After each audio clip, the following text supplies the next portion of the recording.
What's up, everybody? My name is Davis, and today I want to talk about another extremely pervasive line of thought or thinking in the truther movement and even the patriot movement, and even amongst Christians today and people who have left the faith. And it's really beginning to take over, and unfortunately, due to lack of knowledge about history or what the Bible prophecies like in Daniel and Revelation really mean, people are falling victim to this, and it's really a sad sight to see. And that is the idea that the Roman Church or the Roman Emperor Constantine wrote the Bible, and that Freemasons put together the Bible in order to control people, and that they hid things to basically keep us from finding out the truth. And a lot of this really goes into Gnosticism, and people, even in the truther movement, have a very favorable view of Gnosticism, and that is just is very dangerous, and I want to explain why. Okay, so it goes back way before, like the Illuminati, the Jesuits, even the Freemasons, and even the Gnostics. This goes back to Plato and the Greek philosopher cults. Before there was the Illuminati, before there was the satanic cabal that we know of today, there were the Greek philosopher cults, and they wanted to shape society in a way that basically, I guess, they saw fit. And if you've ever read Plato's Republic, the vision for their idea of a perfect society is quite terrifying, as a matter of fact. It basically was an early prototype of communism, where there is no middle class, and the higher, more ascended elite rule over an ignorant, unhewn plebeian or peasant class of people. Okay, so if you read Plato's Republic or The Cave, you will see really the original framework of why what I call ascension theology is so incredibly dangerous. Okay, there exists today a philosophy called theosophy. People don't even recognize it when they see it. That teaches you that our goal as humans is to rediscover who we are spiritually, and that we are a spiritual vessel inhabiting a material body, and this body is a sort of prison. And if we can just discover this God part of ourselves, or Christ consciousness, then we can ascend to a higher form of consciousness.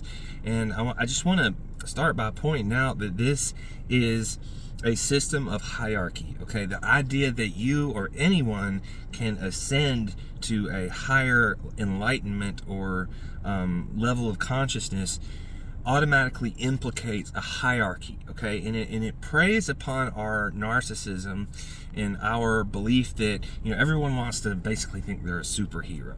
So what people miss and don't understand is, by extension, if you think that you can ascend, you also think that other people can ascend.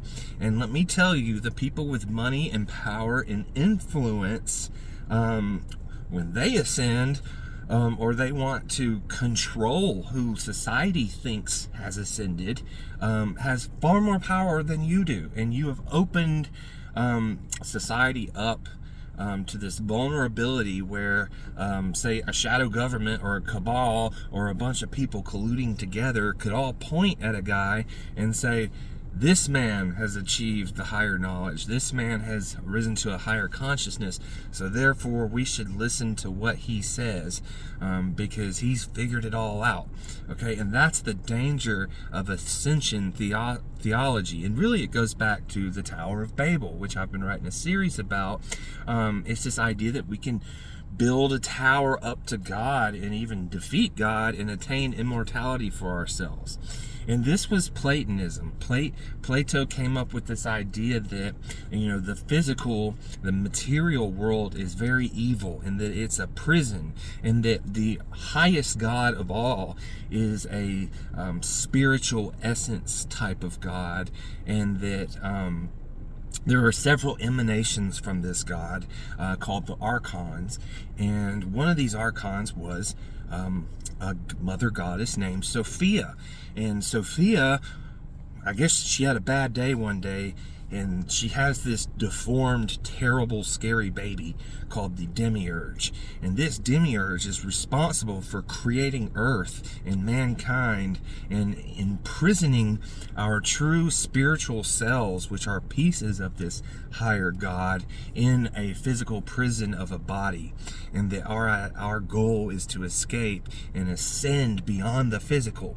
So they began to teach the denial of self, like denial of eating meat and not being involved with society, hermeticism, living in a dark cave for months on end until you start to trip out and believe that you have a revelation from above.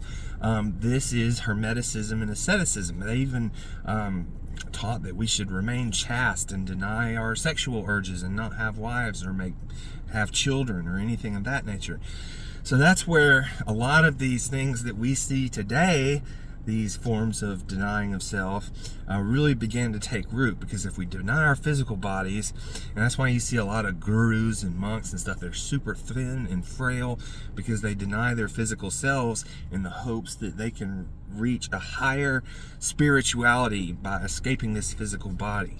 Okay, so this was Platonism. This all began with the Greek philosopher cults who, were trying to control society, and they had weird cults where they'd, baptize themselves in bull's blood and castrate themselves and hand up their testes to the mother goddess. You see the pine cone. Most people think it's the pineal gland, but in reality, pine cone is the seed-bearing fruit, if you will, of a pine tree where the pollen comes from. And so handing up your testes to the mother goddess is actually symbolized by these reliefs you see of priests handing up these pine cones to the mother goddess. And that's the truth about what the pine cone really means. And so, the Gnostics, people who believed in this type of ascension theology, when Christianity came along, they were majorly threatened by it. Okay, they hated it, and because Christ went against everything that they believed. Christ taught that we have a living God, and that it's a physical God that created a physical world, and that this world was originally perfect, and eventually it's going to be set straight again, and we're going to receive new physical bodies, which is why Christ had to defeat death and resurrect, because death is the opposite of life, so therefore death is the opposite of God. And so they really hated this teaching. And plus, Christianity taught that all men and women are created equal, and that none of us are more ascended than anyone else. And it really took God himself coming down and taking on the lower flesh to set us free. And so these Gnostics and Neoplatonists started taking the Christian faith and compromising it with their teachings. Like, some of them teach that the God of the Old Testament is actually the demiurge, and that Jesus was a secret Gnostic, and he came to teach us how to truly ascend, and that his physical form was just an illusion, and that he was actually a spiritual being and just appeared to us that way. So that philosophy completely undermines everything that happened on the cross with his physical torture and death and resurrection. Okay, so they taught all kinds of things like this. And during the time of Constantine, like Diocletian was persecuting Christians by the millions. He was killing as many as he possibly could. And Constantine's mother actually converted to Christianity. So she risked her life for her beliefs. They would have killed her too if they would have found out and had to practice in secret. And Diocletian established this tetrarchy with these 4 rulers and stepped down, and basically everybody started fighting for the throne. And it is by sheer miracle that Constantine won those wars. If you look at the Battle of Milvian and just everything that happened there, it's amazing. And Constantine was actually very well aware of Gnosticism. He had a teacher named Eusebius who taught him, how to identify these teachings and root them out. And that's what the original council Council of Nicaea was meant to do, was to root out Gnosticism. So I'm going to continue this series and teach you a little bit more about how Gnosticism took root in the church and became the inner circle teachings, but I hope this helps for now. Thanks. Talk to you soon.